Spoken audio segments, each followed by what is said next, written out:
and welcome to another episode of Feel Good with Helper. Today's podcast is about what brings us together and why it matters. I'm Anshita, a professional overthinker and a picky eater. And I'm Osa, part-time introvert and full-time believer in chosen family. Today, we're diving into a topic that affects everyone, community and mental health. And when we say community, we don't just mean the people who show up to your neighborhood BBQs, though. Shout out to good food and good times. We mean the people you feel emotionally safe around, the ones who really get you. Exactly. And it isn't just this feel-good chat. We've got legit research. We have TED Talks and insights from the National Alliance on Mental Illness, also known as NAMI. And all these things are going to back up what we're going to talk about today.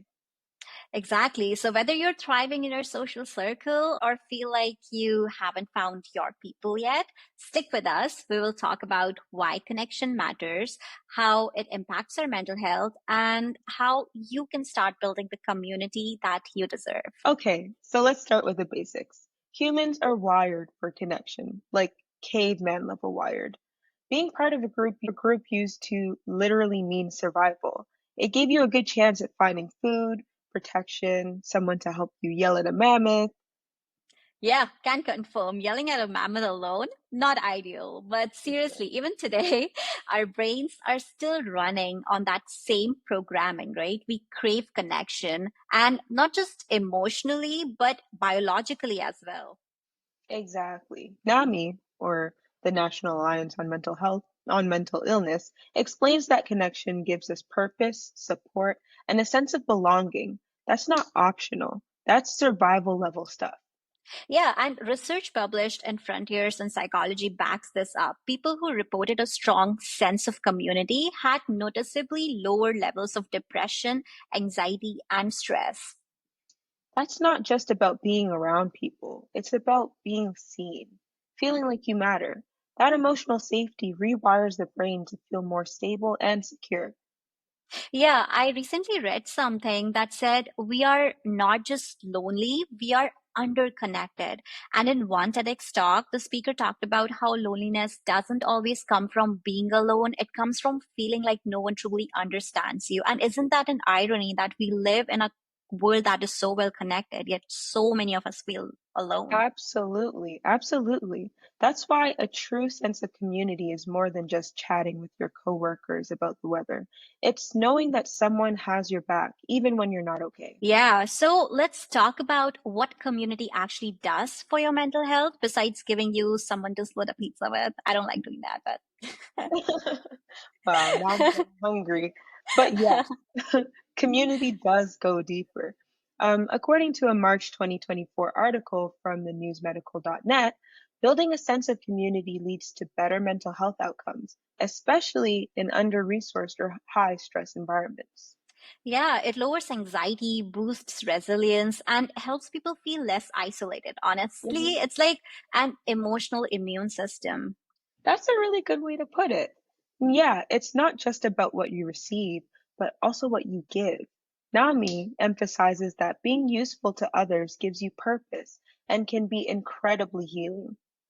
Absolutely. There's a TED talk by Johan Hari that's really interesting. He suggests the opposite of addiction isn't sobriety, it's connection. And that honestly hits so hard. Absolutely. That idea applies to so much more than just addiction. Something that addresses burnout, depression, feeling stuck, feeling unmotivated, and so much more. It's often found in relationships that are safe and meaningful. Yeah, and get this, loneliness is now considered a public health issue. Studies show it can be as damaging to your health as smoking 15 cigarettes a day. Let that sink in. Wow, that 15 cigarettes a day, that's really interesting to hear. Yeah. So, in that case, canceling your dinner plans 5 times in a row might be more dangerous than ordering that extra donut. Exactly. The sign says hang out with your people and eat the donut. I'm booking my donut run with my girls right now, Yeah, invite me too. I'll come. for sure. All right. So, we've established that community is crucial. But what if you don't have one yet? Or what if you feel like you've outgrown the one that you already have? First, that's totally okay. You are not the only one. A lot of people feel disconnected right now, especially post pandemic or after big life transitions like moving, graduating, or going through a breakup. Mhm. I know we keep referencing them, but one thing that NAMI recommends is starting with your interests and values. What lights you up? Is it art? Is it faith, food, hiking, anime? Where are the other Hunter x Hunter fans at? There's a community for it all. And one of the beautiful things about finding community nowadays is that it can even be found online. Right? There are so many online communities now, like Helprr.ai. See what I did there? Shameless plug. I love it. I love it. Also, keep in mind that it doesn't have to be deep right away. That Frontiers in Psychology article said consistency is key, that showing up regularly is how trust and belonging are built. hmm Absolutely. Even showing up awkwardly counts. We're not saying that you need to roll with the perfect small talk or flawless eye contact because not everybody shows up that way. Absolutely not. I've made friends by saying, I don't know anyone here, but I like your shoes. And that works more often than you would think. Oh, wow. I should totally use that one day. Yeah. Also, folks, don't underestimate the power of digital spaces. I know people who have found lifelong friends in gaming groups, subreddits, fandoms, even mental health apps with community features like, I don't know, Helper.ai, wink, wink. Nice, you're learning. Love that. And here's your friendly reminder. You don't have to wait to be invited. Sometimes you have to be the one who starts the conversation or sends the, hey, want to grab coffee text? hmm Or the I just want someone to sit in silence with text. That works too.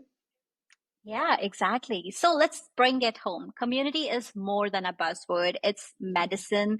It's a soft place to land, and it's something everyone deserves.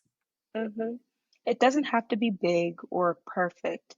Even one or two people you can trust can make a huge difference for your mental health. Yeah, if anything today resonated, we have dropped all the resources for the episode in the description box below, from Nami's guide on building community, the research from Frontiers and Psychology, to those moving TED Talks.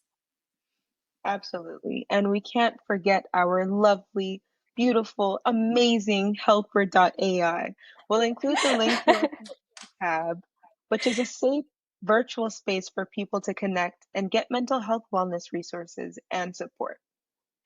Feel free to give these resources a try, then maybe share this episode with someone you care about or someone you want to reconnect with.